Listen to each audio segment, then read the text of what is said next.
Kyle, do you like hearing gossip? Oh, that's a great question. That's a hard one to answer. It is. Because if I say yes, everybody's going to think that I'm a jerk. But if I say no, everyone's going to think I'm lying. So, I mean, what I was thinking, I like if there's something that I don't know, I don't like that I don't know it. But then once I hear it, I'm stressed. I get guilty when I'm like, if you like know something you know you shouldn't know. I guess no. I like knowing things I shouldn't know. It's more so it's like, am I a bad person for enjoying the fact that I know this? So what you're trying to say is you do like hearing gossip. Yeah, I mean, absolutely. You just get stressed by it? Yeah. What immensely. sense? Like, what agency do you feel like you have with this knowledge? None, but I shouldn't know it. And now I'm stressed. Like I get proxy stress of whatever it is that like someone else is keeping secret. Well, Emily, I'm a stress ShamWow, baby. Yeah, I hate to break the news to you, but during this musical intro sequence, I'm going to tell you a lot of terrible news that you don't want to know. Here it goes. Welcome to Butter No Parsnips. Every week on Butter No Parsnips, your hosts Emily Moyers and Kyle Imperator take you on an adventure through the weird, wacky, wonderful, and sometimes even wicked world of one wayside word. Strange characters, delightful bits, and general joyousness abound. Join them as they test each other's etymological expertise.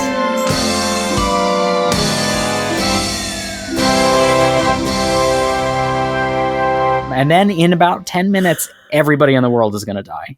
Hey, everybody, welcome to Butter No Parsnips. I'm Kyle Imperator. And I'm Emily Moyers. Wow. Nothing to worry about here, folks. No gossip for you to know about. Don't worry, but I do have a word. A word. Ooh. Yeah. I hope, Emily, give me the deets on this word. I don't like the energy that I've given Kyle today. Ooh, Emily. Kyle, the word I have is Susurrus. Susurrus. Susurrus. Thank you, Phil. Phil Collins song, right? Yeah. Yeah, you got it. Susurrus or Susurrus. Susurrus or Susurrus, like if you're talking about a dinosaur. Yeah, I get all of my word information from the Susurrus. From the Susurrus, yeah, you look it up in a Susurrus. Susurrus sounds like a fake cloud. What Susurrus sounds like, It's like pseudosurus. Pseudosurus, yeah. You think it was a cloud when in fact it was an alien fleet. Yeah. I hate that we are both now. It feels like we are all going to die in 10 minutes. True. Alien invasion style, huh? Susurrus. Yeah. What's the first way you said it? Susurrus? Susurrus. So Susurrus is like the more historically correct way to say it, but most English speakers, like Susurrus kind of flows off the tongue better. So that's how it gets said a lot. That's how I write all my essays, in a Susurrus form. All right, how many more puns can I get out of this word? Hey, maybe how about you guess the word? Emily, is it an adjective? It's a noun. So then is Susurrus just like malicious gossip? Oh, no, but that's a fair guess. I'm gonna guess that it's Latin in origin. It is, you got it. Yeah. I would love a hint. The hint I have is wind. It is cloud related. Oh. Wind. Is Susurrus the wind character from Captain Planet? It's not. This one, my hints are kind of broad with this one, so I don't know if you'll get it. Is it like a message being passed along on the wind? No, but you're in a better frame, but that is incorrect. Would you like me to tell you? That wasn't my guess, but oh, sure, I'm sorry. Yeah. No, do you want to go again? I'll take it as a guess. I don't have a better guess. All right. Kyle, Susurrus means a low, soft sound akin to whispering, muttering, or rustling. Susurrus. Oh, Kyle. No one's going to hear that. That's really good, Susurrus. It's onomatopoeic. It is. We'll talk about it. When? Not right now. We gotta wait like 10 more Aw. minutes. 10 minutes? Don't you know what's going to happen in 10 minutes? Let's talk about this word. So, as you correctly guessed, the English susurrus is borrowed directly from the Latin susurrus, spelled the same, which also meant a whisper or murmur sound. The Latin word is likely derived from the Proto-Indo-European root swear or swur, S-W-E-R. Do you have to move your head like that when you say it? Well, I don't. I mean, they're all. Anytime you go back to Proto-Indo-European, it's like a reconstruction of a hypothetical word root. So who knows how you say it? No one. Literally, it might not even exist. Yeah. But that root, in some words, meant to speak loudly or to proclaim, and in other words, more broadly, meant making sound or echoing or whistling. Kyle, can you think of any other words we might get from swear? Swear? As in Yep. cursing? Absolutely. No way! Yep. From swear evolved the Proto-Germanic swariana, from which evolved the Old English swearian, and that gradually evolved into the modern English swear. Do you know what other modern English word evolved from swear Oh. or related to? It's got the swir right in it. Sworn. Well, I mean, yes, that is a conjugation of swear. What about answer? Oh. That Why don't we say it that way? I don't know, but it does. It's connected to swearion and swear. It I think in Latin it literally means like to swear against, and that's why it means like to respond. That's so good. Yeah. Yep. Wow. Fun. Love that, Emily. Swear also evolved into the Latin surdus, which meant silent or deaf, and that became part of absurdus, which meant discordant. Literally ab away from surdus, silence, and that is where we get the English absurd, which originally meant discordant or out of tune. Just noise. Just noise. Nonsense. Yeah. Wow. Wow, Emily. I can't believe that I can answer with an absurd swear and I'd be fishing from the same pond with all those words. You got it. Absolutely. Getting back to Susurrus, it's possible that this word was also meant to be onomatopoeic for the low, soft sound that the word refers to. I feel like this is just me speculating. I feel like the S sound is doing a lot of work there, and I feel like the S sound gets used in a lot of onomatopoeia. Like, slurp. Yeah. Slurp, shh, splash, Piss. hiss. I'm going to go out on a limb right now. I think S is the most expressive sound. Wow. That's my hot take. Yeah, that is a hot take. And like, you're, sticking to it, huh? Name me a better one. A better one? No, it's just not better. It's just not. You're right. S is the best sound. S is the best sound. It wins. It wins. Wow. We should do S words forever and never do any other word. I mean, we've certainly done a lot. Actually, that makes sense. I feel like a majority of words in the English language might be S words. Yes, there are, according to a study from Notre Dame University, there are more English words beginning with the letter S than any other letter. Wow. Yeah. If we trust those hunchbacks at Notre Dame. Susurrus makes good use of this S sound with the repetition of the first syllable, Susurrus. And this is an example of what is called reduplication. Have you ever heard that? I have. I have. I can't tell you why. That's fair. We look at a lot of word talk. Yeah, reduplication is an occasion in which the word stem or another part of the word or even the whole word is repeated. It is something that happens in loads of languages and can have different grammatical or syntactical effects. So in some cases, if a syllable is reduplicated in a word, it changes a verb tense, or sometimes it pluralizes a noun, or sometimes it intensifies an idea. I feel like the words that I've looked into that I've used that the intensifying is part of it. Oh, remember when we did? Oh, there was a word about a battle cry, an ancient Roman battle cry, and saying it 4 times was the battle cry because it intensified it. Oh, I do remember you talking about that somewhere. It was ridiculous. It was like, fiend, fiend, fiend, fiend.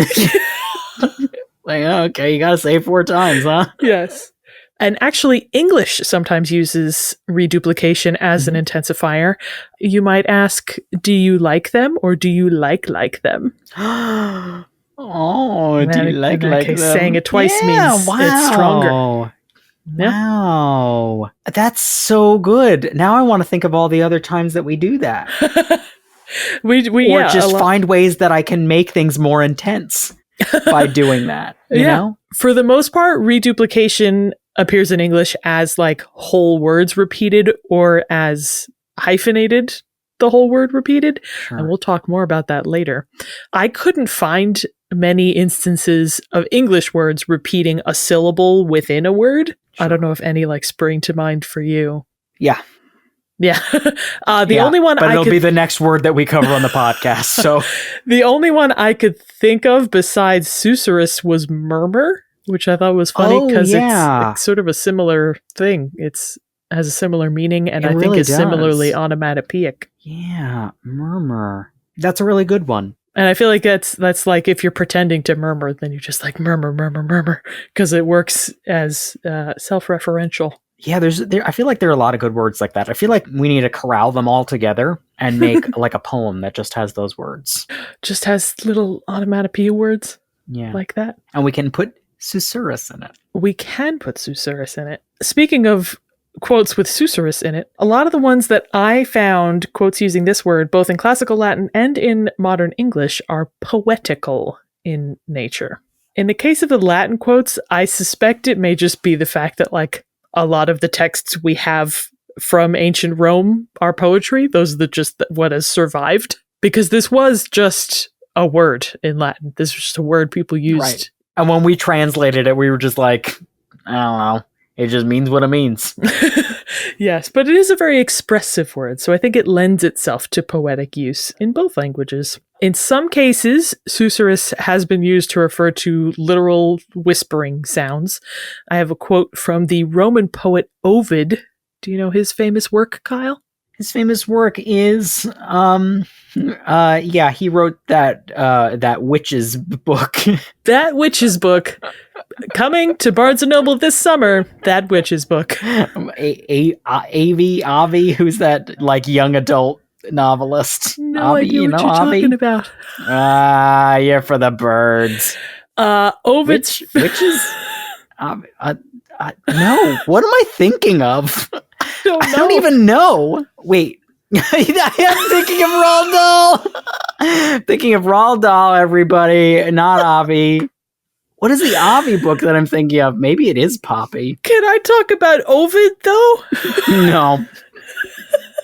Yeah, tell us about Ovid, Emily. Ovid's most I got Ovid a couple weeks ago, just so everybody knows. It was rough. Ovid did me in. I've lost control. Ovid's most famous work is Metamorphoses. Oh. Not Franz Kafka's Metamorphosis. Yeah. This is plural. Transformations. There's no cockroaches in this one? No. Okay. No, it was a series of poems. And in one of them, he describes the home of the personified rumor, capital R, as a character. And he lists other personified concepts that are residing with her. And he says, quote, roughly translated, "Here is credulity, here is rash error, empty delight and alarming fear, sudden sedition and murmurings of doubtful origin." Or that last part in Latin, "Dubioque auctore susuri," or susuri. Susudio. I love the habit in classical works, but also in like works emulating classical works to just personify really abstract things.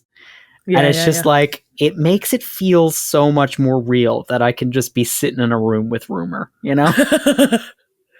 Yeah, and murmurings. And murmurings. Wait, murmurings was one of the capitals? Yes. Oh my Murmurings gosh. of doubtful origin. Wait, is the Just murmurings is capital there. okay? Like, Just I'm trying to Susurri. think. Is the whole name murmurings of doubtful origin? That's her So funny. epithet. Yeah, epithet.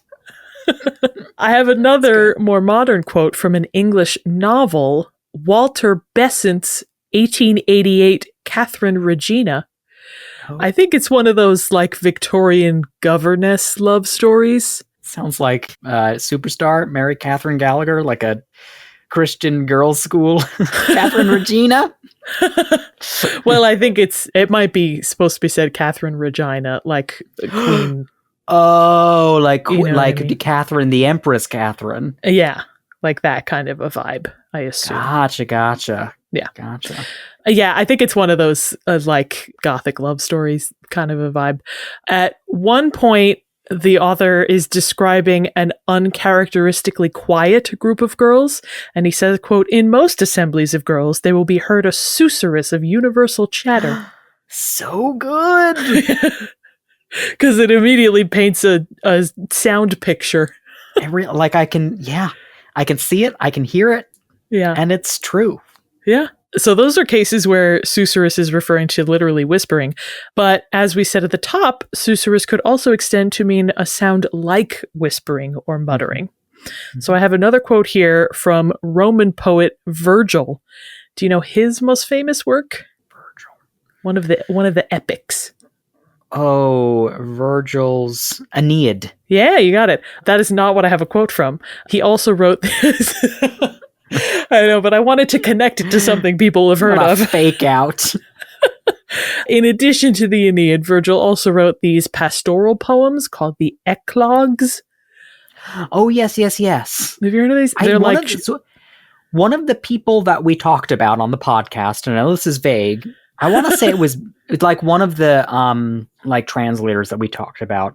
Their big thing was like being the first to translate the eclogues, I think. Yeah, they're sort of like short dialogues between characters in verse. And in Eclogue 1, a character describes how the rustling of a hedge and the buzzing of bees, quote, "shall often with light murmuring lull thee into sleep." Or in Latin, "saepe levi somnum suadebit inere susurro." I like listening to you read Latin, Emily. I'm trying my best. It's like, you know, in like, if you ever play the Civilization games, are you familiar with them? I know what they are. Familiar with it? Yeah. So they have like leaders in them from different countries, from different backgrounds, but they have them speak the language that they spoke. Sure. So like when like you're fighting Caesar, the blurb that comes up is like, "Do you want to go to war with me?" But it's an actor speaking in Latin.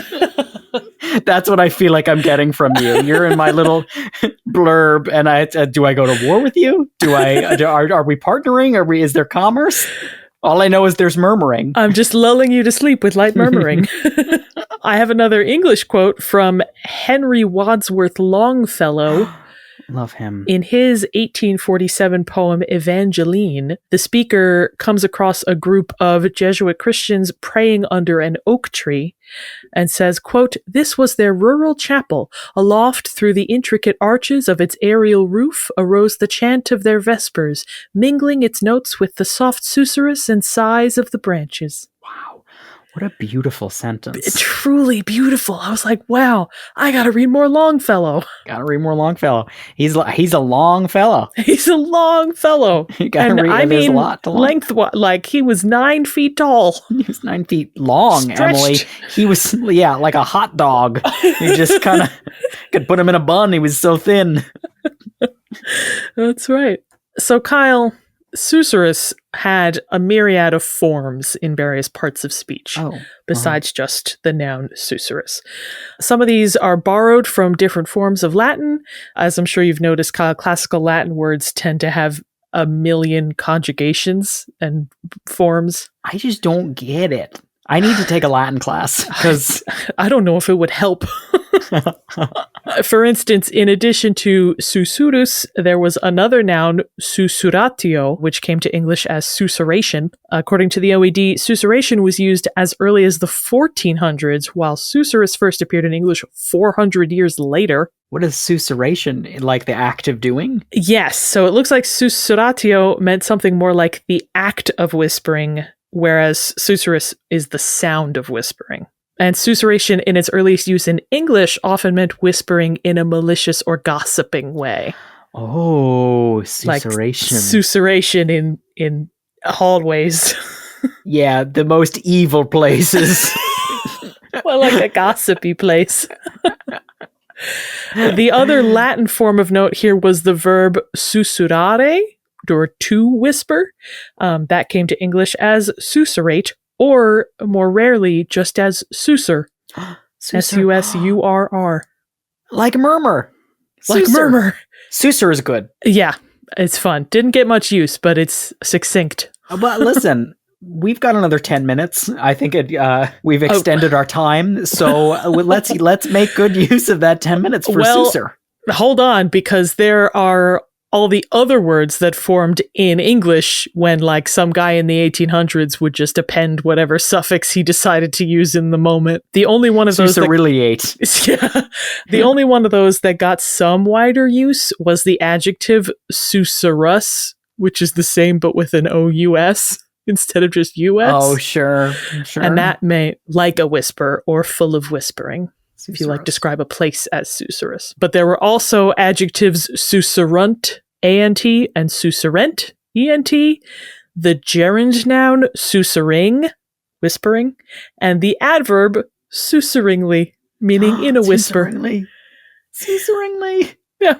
All very, almost never used. Yeah, sure. And you may have noticed, Kyle, there was a lot of redundancy in those various word forms. Sure. Yeah. Most of the redundant words never saw much use, but susurration, again, appeared in English first and has seen about as much use as susurrus, even though they mean almost the same thing. Kyle, can you think of any other cases where there are, like, redundant forms of the same word with different endings? Miasma had a lot of adjectival similar. There was miasmal, there was miasmus, there was miasmic. What about maybe ones that are more commonly heard? If you're trying to figure out where you are and where you're pointed, that is to figure out your orientation. What do you do? I stick my whole finger in my mouth and get it wet, and then I stick it in the air. Do you orientate yourself, or do you orient yourself? Oh, yeah, that's... Orient. No, I'm not gonna say that one. Yeah, that's. I don't know. I would say orient. I don't know. But then there's disoriented, and it's or disorientate. Yeah, I don't. How about this one, Kyle? After World War I, Warren G. Harding's presidential campaign promised a return to what? Normalcy. Normalcy, not normality. Oh, crazy. Yep. So redundancies. What insidious thing are we leading to here, Emily? It's all big dictionary trying to get in, fill your head with words, man. No, really what it comes down to is people are messy. Redundancies like this can happen for a couple of different reasons. The orient/orientate example is a result of back formation. This happens a lot with nouns ending in ation, which is like the event of something, or ator, which is like the doer of something. So other examples are like a sports commentator. Does he commentate or does he comment? Or an administrator. Oh, yeah. Do they administrate or do they administer? That's really... Yeah, that's interesting. Yep. It's just a redundancy. Yeah. Those nouns often derive verbs ending in ate, meaning to do something. And because humans are pattern seeking, we tend to apply that logic across the board, even when it is not etymologically correct. So the shorter versions in all of those cases are more correct, but people want sameness. When you said the ator ending, I don't know why, but immediately came into mind for me was potator, and then to potate, or I guess pote. poter. Yeah, what does a potato do? He potes. He potes. Don't tell me to go around potating. I've been potating these hills for decades. Kyle, the normalcy example demonstrates what's happening with all these forms of the word Susurrus, and it's basically a case of less standardized English. Like if you've got people who are writing in isolation, as I suspect is the case with susurrunt and susurrent, Yeah. or people speaking off the cuff, as I think was the case with Warren G. Harding's speech about normalcy, they're just going to add whatever suffix comes to them in the moment. Interesting. And sometimes these suffixes can have subtly different use cases. For instance, before President Harding used normalcy in the way that he did, it was a mathematical term. It referred to numbers being normal. Interesting. Yes. The normalcy of a number. And then, like I said, susurration historically meant the act of whispering, while susurrus meant the sound like a whisper. This is something that we cover a lot on the podcast, like a lot of these redundancies. So it's interesting to think about that there's more meaning to how these come about and to how they play into the evolution of language. So I love that, Emily. Yeah. There's like a bit of psychology happening there, you know? Yeah. Which I feel like is really, when we get down to it, B and P is the P stands for psychology. It does, yes. Butter psychological parse. Oh, wait. I did that wrong. Oh, we're going to need a real psychologist for the end of this episode. But Kyle, I think we've had enough of my murmuring about Susurrus. I think it is high time that you, loud and proud, use Susurrus in a sentence. I'll scream it to the heavens. Well, maybe not. I'll whisper with the it to mic. I'll whisper it to the heavens. Susurrus. So Susurrus, this is like an uncountable noun, right? No. You can say Susurruses. You can say a Susurrus. Oh, when I was a kid, I used to watch a lot of Password, the game show, and besides the part where the celebrities made fun of each other, my favorite part was the Susurrus of the announcer. The password is Copenhagen. Excellent. How is she gonna get this one? Excellent. I think in that case, it might be more correct to say susurration, since it's like the act of whispering. I think susurrus is like whispers, you know, like a constant sound. All right. But I just wanted to clarify for the audience. Good word, Emily. It's got a real good mouthfeel. It's one of those good mouthfeel words. Kyle, do you want to play a game? Please.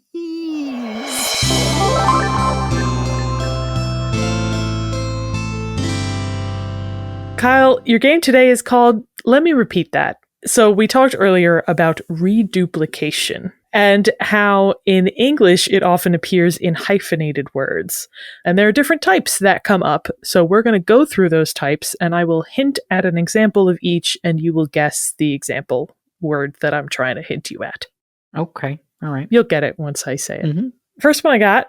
This example of exact reduplication might describe someone who has lost their mental faculties or is simply very excited about something. Like if they're... Well, I was going to say dum-dum. Oh. What if they're very excited about the radio or women? You might say they are you're radio describing Kyle, baby. blank or lady blank.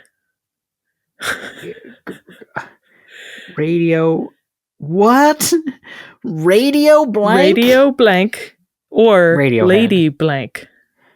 Lady killer. It's a reduplicated word. Radio fadio. Blank blank. So twice after that? Oh, got it. She's a musician. Lady Gaga. Yeah. Wait, what? Gaga. Oh. What's Radio Gaga? Radio Gaga is a Queen song, a very famous Queen song. Oh, I've never heard it. That threw me off. I gotta be sorry, honest. Kyle, I threw you. Gaga comes from the French gâteux, which is 20th century hospital slang, literally meaning bedwetter and referring to old and senile patients. Oh, Gaga doo-doo nonsense. has a really different perspective now, you know? All right, let's do another one. Don't worry about it. Don't sweat it. I got more. Thank you. Okay, please. This example of rhyming reduplication is likely also an example of a minced oath. That is a deliberate mangling of a phrase which would be considered blasphemous to use as a swear. So instead of saying something that would be a swear against God, you're going to say this. I'm going to say this is way harder than I had hoped. Sorry, I'm realizing these hints don't do a great job. I don't know if it's the This hints. is I a think phrase it's my that brain. could end in mackerel, but also could end in a rhyming way. Holy mackerel? But instead of holy mackerel, Holy moly! holy moly! Yes, likely instead of holy Moses or holy Mary, like how you might say gosh instead of God. That is a minced oath, and in this case, it is a rhyming reduplication. Check out our TikTok on the word mackerel. Yep. This example of shm reduplication Okay, is how that's what it's called? It is. I don't know if you would like slur it to be like shmri duplication. You have to. But there's a hyphen. It's SHM hyphen reduplication. I don't know how you'd say that. This is how a Yiddish-speaking New Yorker might describe a well-to-do restaurant. Fancy schmancy. Fancy schmancy. The chma thing was originally a phenomenon of the Yiddish language. It's like a facet of that language. It came to English via Jewish immigrants in New York, and then it became more broadly a New York thing, and then it just became an English language thing. That's so good. I love that. Yep, that's fun. Last one. This example of ablaut reduplication, A-B-L-A-U-T,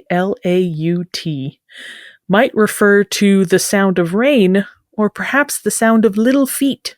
Oh, is this when it's repeated but like one vowel is changed? You got it. So it's like pitter-patter? Yes, Kyle, you are correct. Ablaut reduplication is cases where the vowel sound changes, and it's interesting because the pattern is nearly always the same. It is always either I-A, like chit-chat, zigzag, pitter-patter, or I-O, flip-flop, ping-pong, tick-tock, or if there's three, I-A-O, like tic-tac-toe, bing-bang-boom, live, laugh, love. I love that. Isn't that crazy? Live, laugh, love. Live, laugh, love. There's a million snap, examples. Crackle, pop. Snap, crackle, pop. Like, I mean, that is one. I feel like that's a trio. Sure. It's not quite the same, but it's close. Yeah. Yeah. That's so good. Isn't that I wild? love that. Kyle, that's what I got. Emily, it was such a good episode. Let's do it again. Oh, all right. Do you want to say anything first? Yes, we're going to end the episode first. Everybody at home, remember you can watch us on YouTube at Butternut Parsnips. You can find Butternut Parsnips on other social media, such as on Facebook and Instagram at Butternut Parsnips Podcast, and on TikTok at Butternut Parsnips. And if you like today's episode, consider giving us a 5-star rating or review wherever you heard us. I like how you repeated to intensify. You can watch us on YouTube. You can watch us. Of course, there was an intensification. That's it was right. also to make it a noun. Yes. And if you really, really like today's episode, consider donating to our Patreon at patreon.com/butternutparsnips. Donating $5 or more gets you exclusive access to Buttered Parsnips, our After Hours podcast. Thanks so much to all of you. You help us make what we make. And with that, I've been Emily Moyers. And I've been Kyle, and this has been Butternut Parsnips. Tautonyms are a kind of reduplication also. Get Mike on the podcast!